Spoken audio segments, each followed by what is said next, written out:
ጽናት እንግዲህ መከራዋ እየበዛ ነው።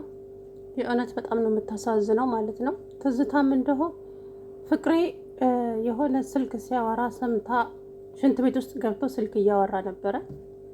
እንግዲህ ቀስ ብላ በር ስር ቆማ እያዳመጠች ነበረ ማለት ነው ማንን እንደሚያናግር። ከዛም መቼ ነው ከዛም ሲወጣ አስቀመጥኩሽ አይደል ሲል አይ ችግር የለውም ማንን ነው የምታወራው ሲል አይ የሆነ ስራ ስልክ ነው አላት ማለት ነው።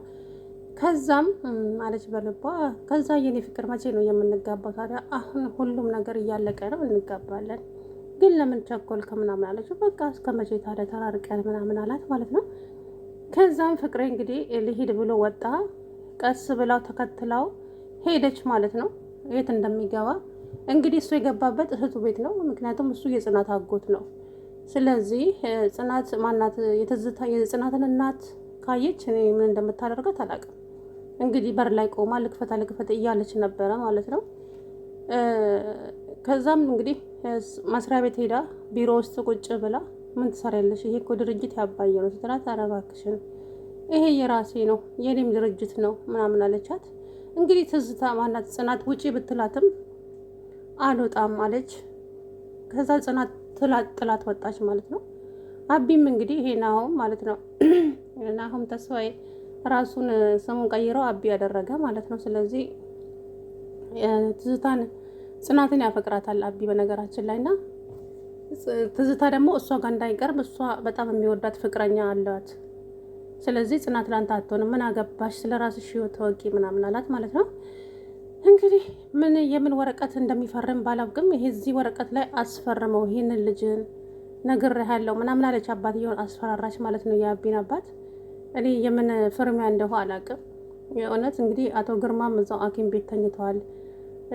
እንግዲህ ለልጅቷ ባለፈው 100,000 ብር አስገቡላት። እናቷ ነች በነገራችን ላይ። ትላንትናም እንግዲህ 100,000 ብር አስገቡልኝ ብላ ለጓደኛዋ ስትነግር ነበረ። አሰላሙ አለይኩም ወራህመቱላሂ ወበረካቱ። ድና የተከበራችሁ ቻናል ቤተሰቦች እንዴት ናችሁ? ደህና ናችሁ ወይ? እኔ ያለው አልሐምዱሊላ። እንግዲህ ጽናት የእውነት በጣም ነው የምታሳዝነው።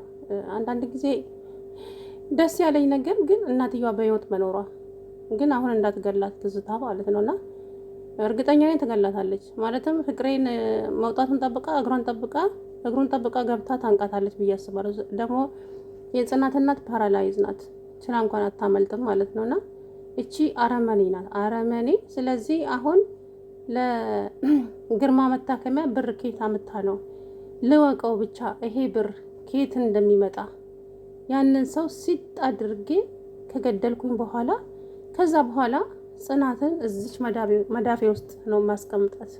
ስፈልግ እለቃታለሁ፣ ስፈልግ ይዛታለሁ። ስለዚህ እንደፈለግኩኝ አሽከረክራታለሁ ጽናትን እያለች እየፎከረች ነው። መጀመሪያ ግን ለጽናት ብር ስልኳ ላይ የሚያስገባላትን ሰው ማወቅ አለብኝ ብላለች። እንግዲህ ያ ሰውም የጽናት እናት ናት። ያን እንግዲህ ፍቅሬ እህቱ ቤት ሲገባ አየች፣ ተከትላ ሄዳለች። እንግዲህ አላውቅም ምን እንደሚፈጠር ማለት እቺ እርኩስ ናት፣ እርኩስ እንዴ! ያን ሰውየውም ሸውደዋለች። እና በነገራችን ላይ ዋናው ፋይሉ አልሰጠቻቸውም ለነናሁም ማለት ነው። ፍርሚያውን ብቻ ነው የሰጠቻቸው። አያችሁ አይደለ? እቺ መስጠነች አለኮ ሰውየው። እሷ እንደዚህ ቀላል ሰው አይደለችም። ስለዚህ አሁንም እንደውም የፈራሁት ነገር ሰውየውን ሄዳ ሐኪም ቤት እንዳትገላው ብዬ ፈራሁ። ይሄንን ግርማን ማለት ነው። እውነት ለመናገር እሷ ሄዳ እዛም ታፍኗለች። ሐኪም መስላ ገብታ ምንም አይነት ርህራሄ የላትም በነገራችን ላይ እና እንደው ጽናትዬ እንደው መጨረሻ እሷ ደግሞ ፈርታለች። አባቴ ምንድናቴ ይሞት ይሆን እያለች ፈራች።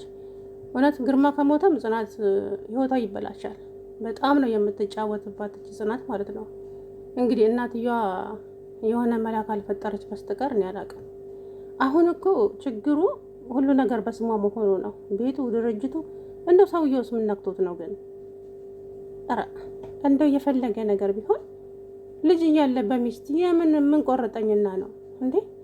አንዳንድ ጥቅመኞች ማለት ነው ቤቱን በኔ ስም አድርግ፣ ንብረቱን በኔ ስም አድርግ ይላሉ። ያንን ሰውዬ ፈልገው ሳይሆን ጥቅሙን ፈልገው ነው። ስለዚህ ልክ አሁን እንደ አልማዝ ማለት ነው። አልማዝ የሁለቱንም ባሎቿን ንብረት ዘርፋ ባሎቿን ጎዳና ጥላቸዋለች ማለት ነው። ስለዚህ ጥቅም እንጂ ይሄ ፍቅር አይደለም። እኔ የጽናት መጨረሻ እንዴት ይሆን? ትዝታስ እንደው እኔ አላውቅም። ይሄ ናሆም ቶሎ ባጋለጣትና አባዬ ሁሉንም ነገር ለነጽናት መመለስ አለብን ብሏል። በነገራችን ላይ ናሆም አቢ ነው የሚሉት መሰለኝና ግን ትክክለኛ ስሙ ናሆም ነው ልጁ ማለት ነው ድራማው ላይ እና አባዬ ሁሉም ነገር ይቅር እና ለነጽናት ንብረቱ መመለስ አለበት፣ እኔ ምንም አልፈልግም ብሏል። ምክንያቱም ይሄ ንብረት እንዳለ ድርጅቱ፣ ቤቱ፣ ሁሉም ነገር የነጽናት ነው። እቺ ናት እየተቆጣጠረች አለች እንግዲህ በስሟ ስላለ ማለት ነው። የጽናት እናት ስትሞት እንግዲህ ሞተች ብላ እንትን ያለች ጊዜ ለእሷ ለጽናት ነበር እንግዲህ ያወረሱት። ገብቷቸዋል አይደለ? እቺ ደግሞ ትንሽ እንትን አለችና ከዛ በኋላ ጽናት ላይ ተቀየረችባት። ቤቱን በእጇ ካደረገች በኋላ ማለት ነው፣ ንብረቱን በእጇ ካደረገች በኋላ ግን መኝኝ ትዝታ ዋጋ ትከፊበታለች። እውነት ለመናገር እንግዲህ ፍቅሬንም ማነሱ ይሄንን ግርማንም ሚስትህን የገደልኳት እኔ ነኝ፣ እንደገና ደግሞ ሌላ የቀረ ነገር አለ፣ ብሩኬም ያንተ ልጅ አይደለም አባቱ ሌላ ነው አለችው። እንግዲህ ሰውየው ይሄንን ሲሰማ መሬት ላይ ዝርር አለ። መድኃኒቴን ነቀብኝ፣ እባክሽ መድኃኒቴን ነቀብኝ እያላት እየጮኸ እያለ ነው መድኃኒቱን በእጇ ይዛ፣ መድኃኒቱን ካልወሰደ ፓራላይዝ ይሆናል ማለት ነውና እንግዲህ መድኃኒቱ ሳሰጠው ስለቀረች እሱ ምንም መንቀሳቀስ አልቻለም። ምላሱንም ያዘው ማለት ነው። ፓራላይዝ አደረገችው ባንዴ እና ፈጣሪ እንግዲህ ፍርዱ ሰፊ ነው። አንድ ቀን ዋጋሽን ታገኛለች ብዬ ያስባለኝ። እንደዚህ እንዳቅራራሽ በሰው ንብረት ያለፋሽበትን ያልደከምሽበትን የሰው ነገር ኧረ የምር እቺ አታሳዝንሽም? አንቺም ልጅ አለሽ እኮ ነገ ምን እንደሚጠብቅሽ አታቂም፣ እውነት ለመናገር ማለት ነው። እና ጽናትዬ ግን ታሸንፋለች ብዬ አስባለሁ። ይሄን እንደምንም ብላ ይሄ ናሆም ያግዛታል ብዬ አስባለሁ። ፍቅሬም እኮ ከነ ጽናት ጎን ነው በነገራችን ላይ አውቆ ነው እንጂ ትዝታን የሚያግባባት እንጂ ይሄ ያው የጽናት አጎት ነው ፍቅሬ እና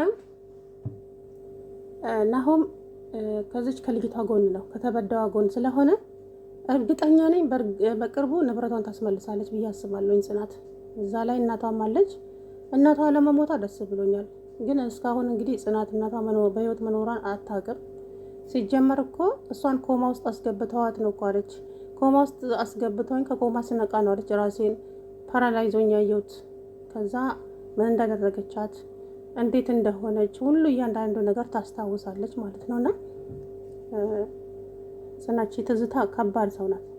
አሁን ላይ አይደለም ባዳ እኮ እርስ በራስ ወንድምና እህትን ለሀብት ለንብረት ብለው እየተገዳደሉ ነው ያሉት ሀገራችን ላይና አላህ ይጠብቅ።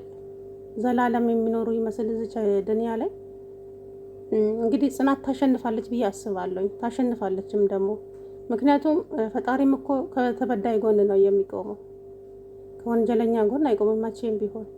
ስለዚህ ናሆምና ጽናት መተዋወቃቸው በጣም ደስ ብሎኛል እውነት ለመናገር። ምክንያቱም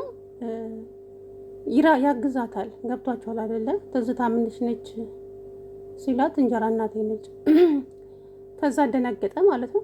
ስምህን ንገረኝ ስትል እንግዲህ ስሙን ቀያይሮ የአባትህ ስምህ ስትለው ተደናገጠ ማለት ነው። ስሙን ቀይሮ ተናገረ። አወቀችብኝ እንደሚለው ራሱን አሁን እያፈለገችው ያለችው ናሆምን አይደለ?